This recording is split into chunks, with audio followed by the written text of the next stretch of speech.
everyone, welcome to our YouTube channel CCA Academy. In today's video, we are going to discuss about nature and concept of knowledge. तो जैसा कि आपको पता है, जो PGD commission का सिलेबस है पेपर 2 का स्पेशली, उसमें बीएड वाला पोर्शन 20 मार्क्स का रहेगा. ठीक है, उसके सिलेबस में स्पेशली मेंशन किया गया है. तो वो जो 20 मार्क्स का सिलेबस है, उसी में हमारा ये फर्स्ट टॉपिक है, that is nature and concept of knowledge. तो जो फर्स्ट यूनिट है उसका that is foundation of education system, उसी में है ये फर्स्ट टॉपिक. ठीक है, तो आज हमारी फर्स्ट क्लास रहेगी. इसी तरह हम हर एक क्लास में हर एक टॉपिक को लेके चलेंगे और अपना ये सिलेबस कंप्लीट करेंगे. ठीक है, तो चलिए स्टार्ट करते हैं. तो फर्स्टली हमें पता होना चाहिए कि नॉलेज क्या है. नॉलेज मीन्स ज्ञान. अब देखो, आप ये लेक्चर देख रहे हो तो यहाँ से भी आपको कुछ ना कुछ नॉलेज गेन हो रही है. कोई भी आप लाइफ में एक्सपीरियंस करते हो, कोई भी आप लाइफ में मिस्टेक करते हो. बोलते हैं कि इंसान गलतियों से ही सीखता है, तो वो भी एक तरह की हमारी लर्निंग हो रही है. तो वहाँ से भी हम कुछ ना कुछ नॉलेज गेन कर रहे हैं कि हाँ जी, हम लाइफ में ये काम दोबारा नहीं करेंगे. ठीक है, कुछ अच्छी होती हैं चीज़ें, कुछ गलत होती हैं. ठीक है ना, तो मतलब जो हमें गलत चीज़ें सीखेंगे हम, या मतलब हमने लाइफ में एक्सपीरियंस करी, तो अब हम उनसे भी एक तरह की सीख लेते हैं कि हाँ जी, हम ये काम दोबारा नहीं करेंगे इन लाइफ. ठीक है, तो वो भी एक तरह की हमें नॉलेज मिल रही है. तो नॉलेज किसी भी वे में हो सकती है. तो फर्स्टली हमें इसकी एक छोटी सी डेफिनेशन पता होनी चाहिए कि स्पेसिफिक वे में हम नॉलेज को किस तरह से लेंगे. ठीक है, ज्ञान. तो ज्ञान होता है, knowledge refers to awareness, understanding on subject gain from education और एक्सपीरियंस. हिंदी में बोलेंगे, ज्ञान से अभिप्राय किसी व्यक्ति की शिक्षा या अनुभव से प्राप्त विषय पर जागरूकता और समझ से है. जो भी आप कोई भी एक्सपीरियंस करते हो लाइफ में, जैसे मैंने आपको बताया, कोई भी आपको अवेयरनेस हो रही है, कोई अंडरस्टैंडिंग हो रही है, किसी भी सब्जेक्ट से हो रही है, चाहे वो एजुकेशन से ले रहे हो, चाहे आप लाइफ से एक्सपीरियंस कर रहे हो, वो भी क्या है, वो भी एक तरह की नॉलेज है. ठीक है, हमें इसकी एक डेफिनेशन पता होनी है स्पेसिफिक तरीके से. तो नॉलेज क्या है? Knowledge is awareness, understanding on the subject gain from education और एक्सपीरियंस ऑफ अ पर्सन. ठीक है, उसके बाद हमें पता होना चाहिए कि कुछ यहाँ पे साइकोलॉजिस्ट हैं, मतलब कुछ मैक्सिमम थे साइकोलॉजिस्ट, फिलोसफर वगैरह, उन्होंने अपनी अपनी डेफिनेशंस दी थी. तो एग्जाम में कई बार पूछा जाता है कि ये वाली डेफिनेशन किसके द्वारा गिवन है. तो यहाँ पे मैं कुछ मोस्ट इंपॉर्टेंट जो साइकोलॉजिस्ट है, जिनकी डेफिनेशन चांसेस हैं कि पूछी जा सकती है, वो लेके आई हूँ. तो यहाँ पे है अकॉर्डिंग टू रस्क. रस्क ने क्या बोला है? रस्क ने बोला है, ज्ञान वह है जो मानव को प्रबुद्ध बनाता है. रस्क ने बोला है, knowledge is that which enlighten human mind. कि जो ज्ञान है, नॉलेज है, वो क्या कर रहा है, वो ह्यूमन के माइंड को एक तरह से एनलाइटमेंट, एक अच्छे रास्ते की तरफ को लेके जा रहा है. ठीक है, क्योंकि नॉलेज कभी भी बेकार नहीं होती है, जो बेस्ट वाली होती है. ठीक है ना, ये वाली बात किसने बोली है? रस्क ने. तो एग्जाम में क्वेश्चन पूछा जा सकता है कि हु सेड दिस, ये किसने बोला है. ठीक है ना, तो पता होना चाहिए कि ये रस्क की डेफिनेशन है. उसके बाद एक और फिलोसफर थे, एरिस्टोटल. वैसे भी हमें पता है कि जो एरिस्टोटल है, इनको बोलते हैं फादर ऑफ बायोलॉजी. बायोलॉजी के जनक भी कौन है? एरिस्टोटल है. फादर ऑफ जूलॉजी, जूलॉजी के जनक भी कौन है? एरिस्टोटल है. ये आपको पता होना चाहिए. ठीक है ना, उसी तरह एरिस्टोटल एक तरह के फिलोसफर भी थे. इन्होंने 3 वर्ड्स में अपनी मतलब एक तरह से नॉलेज को बता दिया कि हाँ जी, नॉलेज 3 वर्ड तक ही सीमित है. इन्होंने अपनी बात बोली है. कौन कौन से 3 वर्ड इन्होंने बात की है, मतलब 3 टाइप्स की नॉलेज की इन्होंने बात की थी. First is justified, second truth and belief. Justified means न्यायहित, ट्रुथ मीन्स सत्यता, एंड बिलीफ मीन्स विश्वास. इन 3 वर्ड्स में इन्होंने नॉलेज को बता दिया कि हाँ जी, नॉलेज इतनी ही है. जस्टिफाई कर रहे हैं किसी चीज को, ट्रुथ मतलब सत्यता, जो बिल्कुल सही बात है, और एक बिलीफ, विश्वास भी होना चाहिए उस चीज पे, दैट इज नॉलेज. तो आपने ये ध्यान रखना इंपॉर्टेंट है. ठीक है, उसके बाद हमें पता होना चाहिए कि जो नॉलेज और इन्फॉर्मेशन है, उसमें क्या डिफरेंस है. अब नॉलेज भी वही आ गई, इन्फॉर्मेशन भी हो सकती है, there is little bit difference between them. तो हमें पता होना चाहिए कि नॉलेज क्या है, इन्फॉर्मेशन क्या है. नॉलेज मीन्स ज्ञान और इन्फॉर्मेशन मीन्स सूचना. तो जो नॉलेज होती है, that is dynamic in nature. Knowledge कैसी होती है? Dynamic in nature. Dynamic means परिवर्तनशील, जिसको चेंज किया जा सकता है. अब देखो, कुछ किसी बुक में हम कुछ नॉलेज गेन करें किस टॉपिक के रिगार्डिंग, है ना, कोई अदर बुक आ गई, उसमें थोड़ा एडवांस में है उसके बारे में, तो वहाँ से भी हम कुछ गेन करें, तो मतलब नॉलेज को चेंज किया जा सकता है. अब जैसे जब हम पहले मतलब जब हम छोटे थे, तब हमने जो बुक्स पढ़ी थी, आजकल के बच्चे जो बुक्स पढ़ते हैं उसमें कुछ एडिशन तो है ना, एक्स्ट्रा ऐड है, तो मतलब एक तरह से नॉलेज जो है उसको चेंज किया जा सकता है. उसी जगह इन्फॉर्मेशन की बात की जाए तो इन्फॉर्मेशन कैसी रहती है? इन्फॉर्मेशन इज स्टैटिक, मतलब ये स्थिर रहती है. इन्फॉर्मेशन को चेंज नहीं किया जा सकता, मतलब एक तरह से जो है वो है, डुप्लीकेट हो सकती है कि हाँ जी किसी ने कुछ बताया और उसने कहीं और जगह कुछ और बात बोल दी, कोई झूठ ही बोल दिया, है ना, वो बात हो सकती है। बट वैसे इन्फॉर्मेशन जो है वो स्टैटिक नेचर की होती है, ठीक है, ये आपने ध्यान रखना है। और ये जो नॉलेज है that will work on root level. Root level मतलब बिल्कुल रूट लेवल पे काम करेगी नॉलेज। नॉलेज है that is it.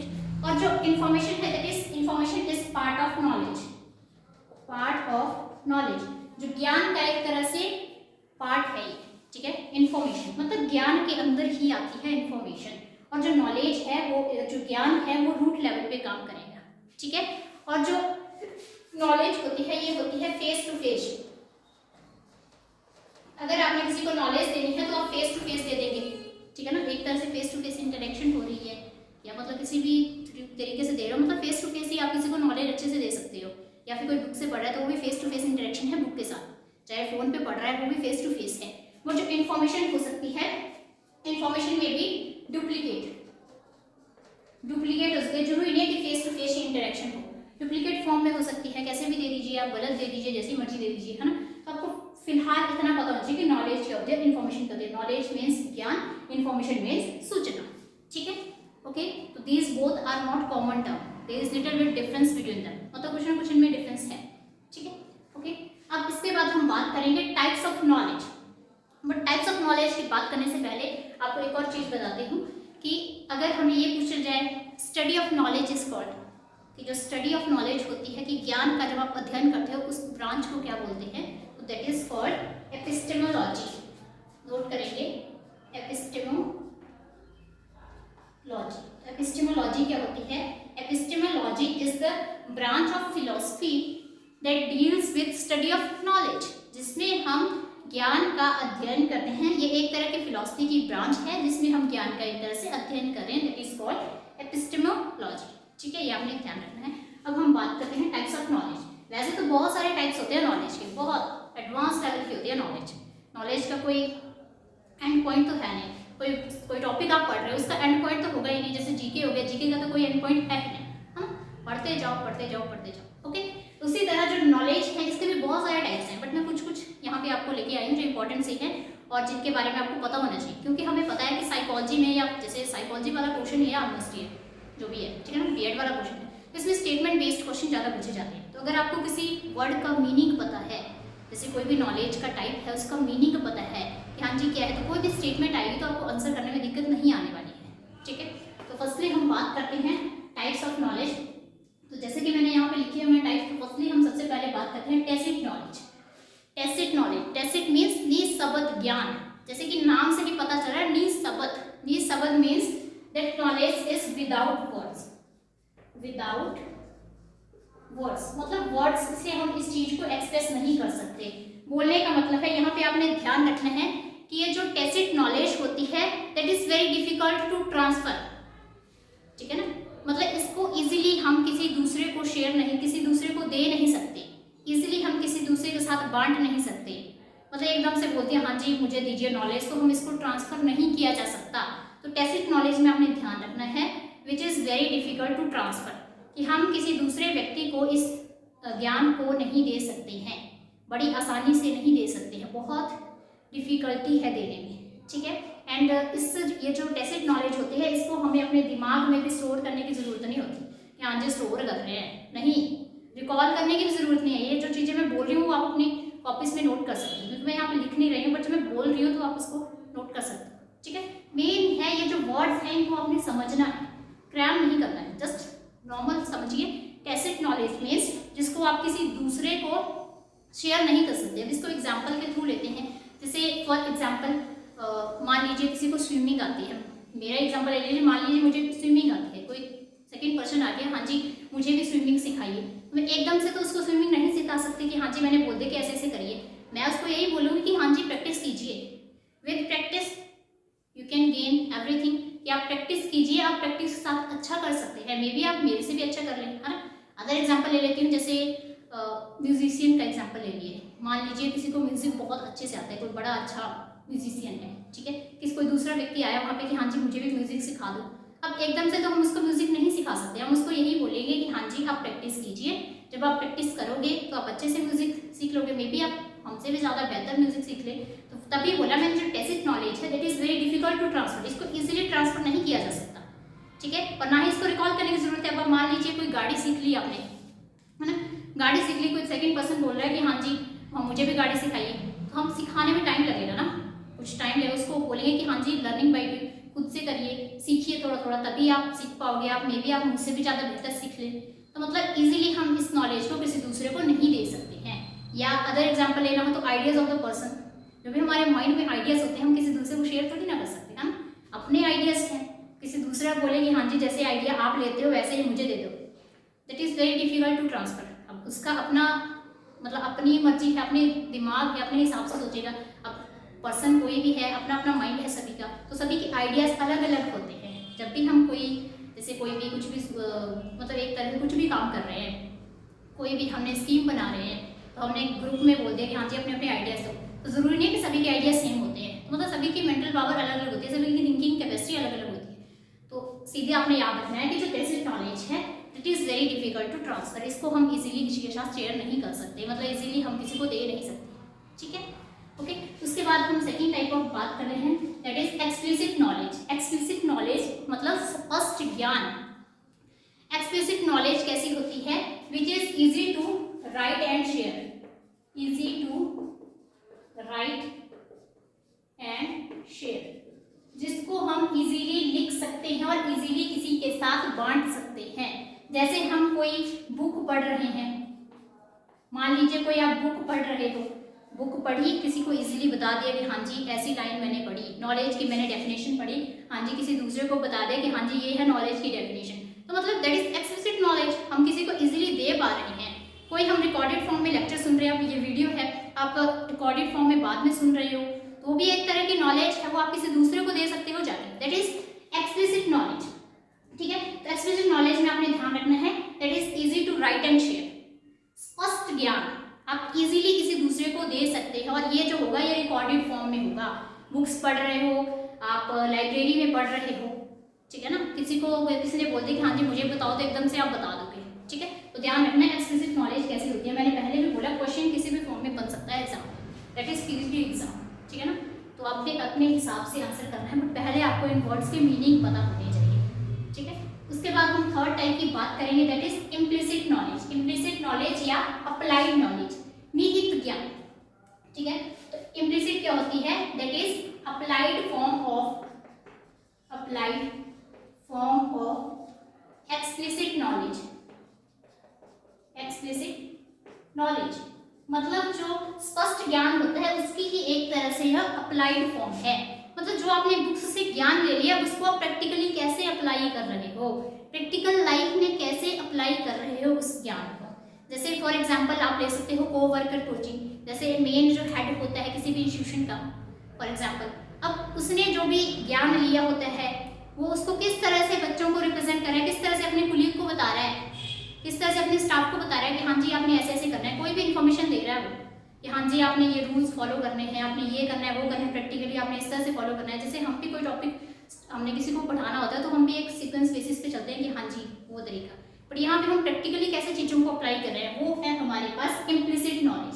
Implicit means applied ज्ञान, निहित ज्ञान कि किस तरह से हम एक्सप्लिसिट जो हमने बुक्स में पढ़ा ज्ञान उसको किस तरह से हम प्रैक्टिकली उस चीज़ को अप्लाई कर रहे हैं। जैसे फॉर एग्जांपल हमने अपने जैसे हमने स्टडी करी होती है तो उस टाइम हमने एक्सपेरिमेंट किए होते हैं लैब वगैरह में, जैसे हमने थ्योरेटिकल पोर्शन क्लास में पढ़ लिया, फिर लैब में एक्सपेरिमेंट करवाए जा रहे हैं। या फिर अदर एग्जांपल ले लें, जैसे हमने साइंस पढ़ी होती है 10th तक, उस टाइम जो बुक होती है उसमें दिए होते हैं जो पहेली जो मतलब कुछ ना कुछ एक्टिविटीज़ दी होती है, तो टीचर्स हमें प्रैक्टिकली करवाता है, तो वो चीज़ें हमें याद रहती है लाइफ टाइम के लिए, ठीक है ना। तो वहीं से याद रख लीजिए जो वहाँ पे बुक में दी हुई एक्टिविटी है दैट इज एक्सप्लिसिट नॉलेज, वो आप इजीली मतलब किसी के साथ शेयर करें कि हाँ जी ऐसे ऐसे लिखा हुआ है, और उसी को ही आप जब अप्लाइड फॉर्म में ला रहे हो, जब उसको आप प्रैक्टिकली यूटिलाइज कर रहे हो, कहीं पे प्रैक्टिकल परफॉर्म कर रहे हो, that is implicit knowledge. Implicit means निहित ज्ञान, ठीक है, तो अपने ध्यान रखना है। उसके बाद नेक्स्ट आ गया प्रायरी नॉलेज। प्रायरी मीन्स प्राथमिक ज्ञान। प्रायरी नॉलेज होती है prior to experience, this knowledge is prior to experience, मतलब अनुभव से पहले वाला ज्ञान होता है ये, मतलब आपने वो चीजें फेस नहीं की होती हैं। अब जैसे फॉर एग्जाम्पल के थ्रू ही समझेंगे, एग्जाम्पल के थ्रू ही इजीली आपको रिटेन हो जाएंगी चीज़ें। मतलब मेन तो क्या है, अपने वर्ड को समझना है कि हाँ जी क्या एग्जाम्पल हो सकता है, उसी को ही फिर जो क्वेश्चन आता है उससे फिर थोड़ा मैच करने की कोशिश करनी है, ठीक है ना। तो देखो prior knowledge, prior to experience, आपने एक्सपीरियंस नहीं किया है। फॉर एग्जाम्पल मान लीजिए मैं यहाँ पे इस रूम में हूँ, ठीक है ना, कहीं पे भी हूँ, फॉर एग्जाम्पल घर में बैठी हूँ, जहाँ मर्जी बैठी हूँ, मेरे को बोलती है कि हाँ जी दूसरे रूम में बताइए कि कितनी चेयर्स हैं, कितने टेबल्स रखे हैं, है ना, और मेरे को पता नहीं है, या मैं किसी फॉर एग्जाम्पल मैं किसी अननोन जगह में चली गई, ठीक है, तो वहाँ पे मुझे बोलते हैं कि हाँ जी बताइए आप दूसरे रूम में कितनी चेयर्स रखी हुई है। अब मेरे को पता नहीं है कि, क्योंकि मैं दूसरे रूम विजिट नहीं किया है, तो मुझे पता नहीं है कि हाँ जी कितनी चेयर्स होंगी। फिर मैं क्या सोचूँ कि हाँ जी अब आंसर क्या किया जाए, आंसर तो करना ही है। फिर अगर मैंने अपनी मर्जी से बता दिया कि हाँ जी 8 चेयर्स हैं, 9 चेयर्स हैं, तो जरूरी थोड़ी ना है कि वो सही है ना, तो मैं आंसर ही नहीं करूँगी वहाँ पे कि अब मुझे क्या पता। तो that is prior to experience. अब किसी ने बोल दिया मेरे को, किसी बड़े ने कि हाँ जी उस रूम में 10 चेयर हैं, तो फिर वो मेरे को माननी पड़ेगी बात। क्यों? क्योंकि मेरे को पता ही नहीं है, मैं खुद गई नहीं उधर, तो फिर पता कहाँ से चलेगा। दैट इज प्रायरी नॉलेज, मतलब प्रायर टू एक्सपीरियंस। अब वो चीज़ आपने एक्सपीरियंस नहीं करी हुई है, ठीक है, मतलब आपको उसी तरीके से माननी पड़ेगी। अब जैसे अदर एग्जाम्पल देती हूँ, जैसे कोई मदर है, उसका बेबी है छोटा, ठीक है, वो जा रहा है उसके साथ, फिर वहाँ पे उसको रास्ते में एक ट्यूब जैसा मिल गया पड़ा हुआ, फिर उसने अपनी मदर से पूछा कि हाँ जी मम्मा बताइए मुझे ये क्या है। उसकी मदर ने बोल दिया बेटा देखो ये टेबल है ना। फिर बच्चे को क्या पता टेबल है या ट्यूब है, उसको क्या पता चल रहा है, उसने बोला ठीक है दैट इज टेबल। तो मतलब अभी उसने वो चीज एक्सपीरियंस नहीं करी हुई है। तो priori knowledge means prior to experience, जो आपने चीज एक्सपीरियंस नहीं करी है, that is priori knowledge, that is प्राथमिक ज्ञान, ठीक है। उसके बाद नेक्स्ट आ गया हमारे पास पोस्टीरियर नॉलेज, अनुभव सापेक्ष, या posterior knowledge is also called as empirical knowledge. ये भी आपने ध्यान रखना है, पोस्टीरियर नॉलेज को ही एम्पिरिकल नॉलेज बोलते हैं। मतलब पोस्टीरियर नॉलेज मतलब अब आप एक्सपीरियंस कर चुके हो, ठीक है, फ्रॉम व्हाट कम्स आफ्टर। मतलब प्रायरी नॉलेज एक्सपीरियंस से पहले वाली बात है, पोस्टीरियर मींस अब आप उस चीज को एक्सपीरियंस कर चुके हो। जैसे फॉर एग्जांपल किसी ने बोल दिया it's raining outside, it's raining outside, कि बाहर बारिश हो रही है, तो उसने कैसे बताया, बिकॉज उसने वेदर को एक्सपीरियंस किया हुआ है लाइफ में, उसने वेदर देखा है, ठीक है ना। या फिर अनुमान लगा लेते हैं हाँ जी बारिश हो सकती है, देयर में भी पॉसिबिलिटी है। क्यों? क्योंकि हमने एक्सपीरियंस करी है ना वो चीजें। अब हमने एक्सपीरियंस कभी करी नहीं होती, रूम में बंद होते तो हमें क्या पता चलना था कि हाँ जी ये कैसा वेदर है, ठीक है। उसी तरह अगर आइस मेल्ट कर रही है, आइस मेल्ट, तो अगर वहां पे बर्फ पिघल रही है कहीं पे, तो तभी बता पाएगा पर्सन अगर उसने कभी बर्फ पिघलती देखी है, उसके बारे में सुना होगा हाँ जी ऐसे ऐसे होते हैं, ठीक है। या फिर जो स्नो है, snow is white, snow is white, ये कैसी होती है, वाइट होती है स्नो, वो तभी बता पाएगा जब उसने स्नो देखी होगी, खुद एक्सपीरियंस करी है। मतलब सीधी बात कि जो पोस्टीरियर नॉलेज है इसमें वही चीजें आएंगी जो आपने कभी लाइफ में फेस टू फेस एक्सपीरियंस करी हुई है, ठीक है, दैट इज पोस्टीरियर नॉलेज, ठीक है। इसके बाद नेक्स्ट टाइप रहेगा डेक्लेरेटिव नॉलेज। Declarative means घोषणात्मक।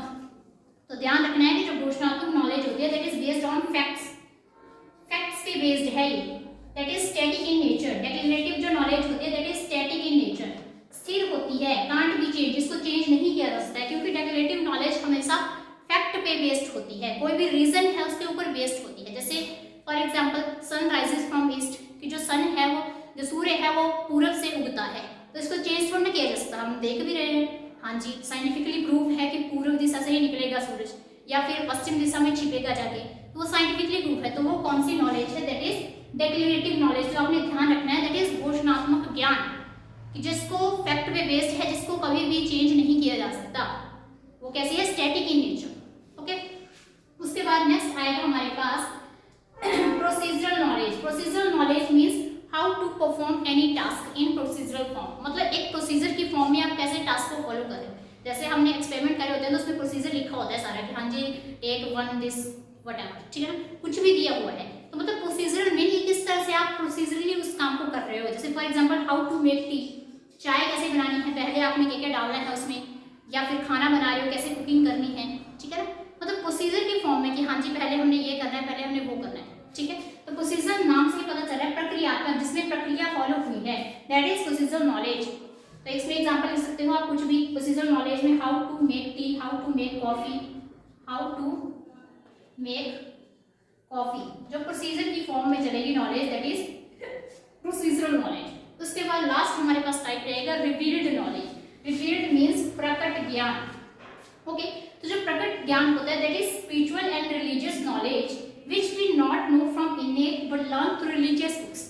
बोलने का मतलब है कि जो हमारे पास प्रकट ज्ञान होता है वो एक तरह की आध्यात्मिक और धार्मिक ज्ञान होता है जिसको हमें बाय बर्थ, मतलब जो ज्ञान हमें जब हम पैदा हुए हैं बाय बर्थ हमें नहीं मिला है। इनेट मीन्स बाय बर्थ हमें नहीं मिला है, जन्मजात नहीं है, बट हम उसको कहाँ से ले रहे हैं, हम उसको धार्मिक पुस्तकों से ले रहे हैं। जैसे हमने कोई गीता पढ़ ली, गीता से हम कोई ज्ञान ले रहे हैं, अच्छी अच्छी बातें सीख रहे हैं वहाँ से कि हाँ जी हमें सदा सच बोलना चाहिए, हमें ये करना चाहिए, किसी का बुरा नहीं सोचना चाहिए, किसी के साथ बुरा नहीं करना चाहिए, व्हाटएवर, ठीक है ना। रिलीजियस बुक्स में आप अच्छा ही स्टडी करोगे अगर उनको पढ़ोगे, ठीक है ना। तो वो एक तरह की कैसी नॉलेज मिल रही है हमें, रिवील्ड नॉलेज, दैट इज प्रकट ज्ञान, ठीक है। तो आज हम यही डिस्कस करेंगे। आज हमने डिस्कस कर लिया नॉलेज, टाइप्स ऑफ नॉलेज, ठीक है। मतलब एक तरह से कंसेप्ट भी आ ही गया नॉलेज का। अभी इसका फर्दर बचा हुआ है टॉपिक, वो हम नेक्स्ट क्लास में डिस्कस करेंगे। मतलब नेक्स्ट क्लास में हमारा ये फर्स्ट टॉपिक जो भी आपका मेंशन किया गया सिलेबस में वो कंप्लीट हो जाएगा। फिर हम अपनी जो नेक्स्ट क्लास रहेगी, नेक्स्ट टू नेक्स्ट क्लास, उसमें हम नेक्स्ट टॉपिक स्टार्ट करेंगे। मतलब क्लासेस वाइज हम अपना ये पूरा सिलेबस कंप्लीट करेंगे। तो आई होप आपको आज का ये लेक्चर यूजफुल लगा होगा। So thanks for watching the video.